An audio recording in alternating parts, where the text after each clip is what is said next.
예쁜 해변을 가진 짐바란, 초보 서퍼의 천국인 꾸따, 발리에서 가장 힙하다는 스미냑과 짱구, 호캉스를 위한 고급 리조트가 즐비한 누사두아와 자연 그대로의 숲을 느낄 수 있는 우붓까지. 흔히 발리라고 묶어 부르지만 사실은 지역별로 특색이 있어 여행하기 정말 좋은 발리인데요. 지난 편에서는 우붓을 다뤘다면 이번 편에서는 우붓 외 지역인 짐바란, 꾸따, 스미냑과 짱구, 그리고 누사두아에 대해 소개해드립니다. 짐바란, 꾸따, 스미냑, 짱구, 그리고 누사두아는 우붓과 달리 모두 해변에 위치하고 있는데요. 특히나 짐바란, 꾸따, 스미냑, 짱구의 경우는 서쪽을 바라보고 있어 발리의 황홀한 선셋을 즐길 수 있는 여러 명소로 유명하죠. 타나롯과 울루와트 사원이 이에 해당하는데 사실 선셋 자체가 워낙 멋지다 보니 어디서 봐도 일품입니다. 그럼 각 지역에서 과연 무엇을 해야 할지, 어디를 방문해야 할지 함께 알아보시죠. 발리는 하와이의 맑은 바다를 상상하고 가면 실망한다는 말이 있을 정도로 깨끗한 해변을 보기가 정말 어려운데요.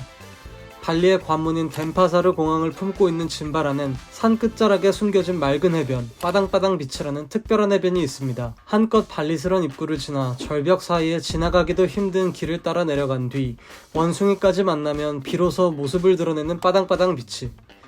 다시 나가는 길도 엄청나게 가파르지만 해변의 분위기를 즐기며 맥주만 한잔 하더라도 고생해서 찾아온 보람을 느낄 정도로 무척 아름다운 해변인데요. 이것도 발리는 발리인지라 서핑보드 렌탈점이나 원해에서 서핑을 하는 서퍼들을 쉽게 볼 수 있었지만 역시 바다까지 보일 정도로 맑은 물이 빠당빠당 비치의 트레이드 마크이죠. 발리에선 쉽게 볼 수 없는 에메랄드빛 바다와 그림 같은 하늘을 보면 야, 저도 발리 다시 가고 싶네요. 빠당빠당 비치에서 차로 약 10분만 이동하면 짐바란에서 가장 유명한 사원인 울루와트에 도착하는데요. 이곳은 그야말로 원숭이 밭이다 보니 소지품에 유의하셔야 합니다. 발리에서 원숭이 정도는 쉽게 볼 수 있는데 왜 유명하냐고요? 바로 절벽에서 보는 선셋 때문입니다. 원숭이와 함께 보는 선셋 정말 특별하지 않나요? 그렇다 보니 선셋을 보기 위해 모인 관광객들로 울루와트는 언제나 인산인해일 수밖에 없죠. 물론 절벽인 만큼 올라가는 길은 이곳 역시 꽤나 가파르긴 하지만요. 제 경우엔 해가 지는 과정이 잠시 구름에 가려졌었는데 이것도 왠지 홀리한 느낌이 들어 참 좋았습니다.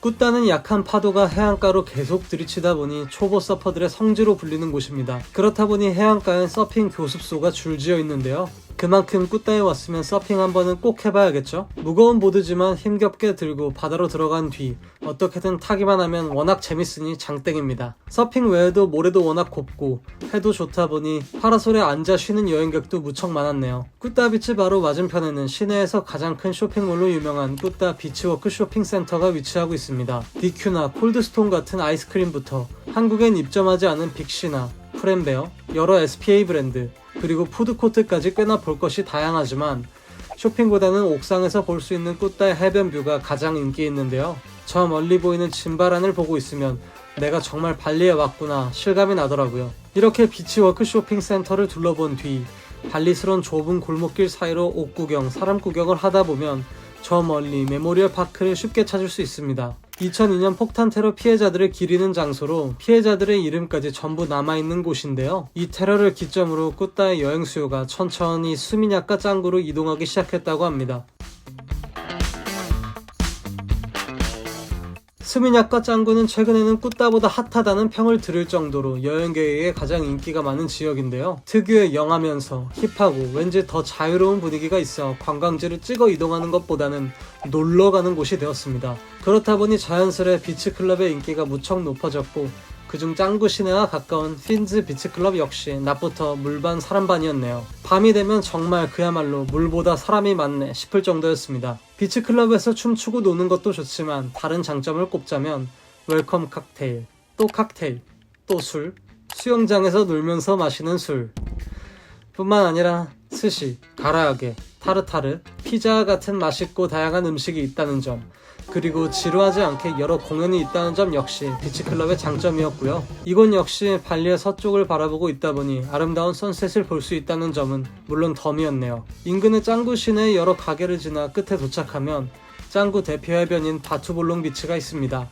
이곳 역시 저 멀리 서핑하는 분들이 계시지만 대부분 해변에 앉아 자유롭게 쉬는 모습이 꽃다와는 사뭇 다른 느낌이었네요. 물론 쓰레기가 너무 많이 버려진 모습은 다소 실망스럽긴 했지만요. 또 아무리 계획 없이 방문하는 짱구라지만 구글 리뷰 9만 개의 타나롯을 안 가볼 수는 없죠. 타나롯에선 로컬 상점을 둘러보거나 뱀과 사진 찍기도 할 수 있지만 역시 바다 한가운데 떠있는 사원을 봐야겠죠. 발리수란 입구를 한 번, 두 번 지나면 드디어 바다와 타나롯 사원이 보이는데요. 저지대에서 보는 타나롯은 사원이 보이지 않아 신비로운 느낌이 덜하지만 고지대에서 보면 조금이나마 내부도 보이고 승려들이 쉬는 것도 볼 수 있어서 이 맛에 타나롯 오는구나 싶었습니다. 그렇지만 아무래도 타나롯은 일몰이 최고긴 하네요. 마지막으로 소개해드릴 지역인 누사두아는 아무래도 동쪽에 있어 선셋도 볼 수 없고 리조트 단지가 형성되어 특별한 관광지가 없다 보니 호캉스를 위해 방문하는 지역인데요. 제 경우엔 힐튼 다이아몬드 회원이다 보니 콜레드에 방문했었네요. 요약하자면 예쁜 바다를 원하시는 분은 진바란, 초보 서퍼이신 경우 꾸따, 힙한 발리의 성수동을 즐기시려면 스미냐카 짱구, 호캉스는 누사두아. 어느 곳이 가장 기대되시나요? 저는 아무래도 진바란의 푸른빛 빠당빠당 비치가 가장 기억에 남는데요. 그럼 앞으로 즐거운 발리 여행이 되시길 바라면서 지금까지 일타라는 직장인 일탈리안이었습니다. 영상이 도움이 되셨다면 구독과 좋아요 부탁드립니다.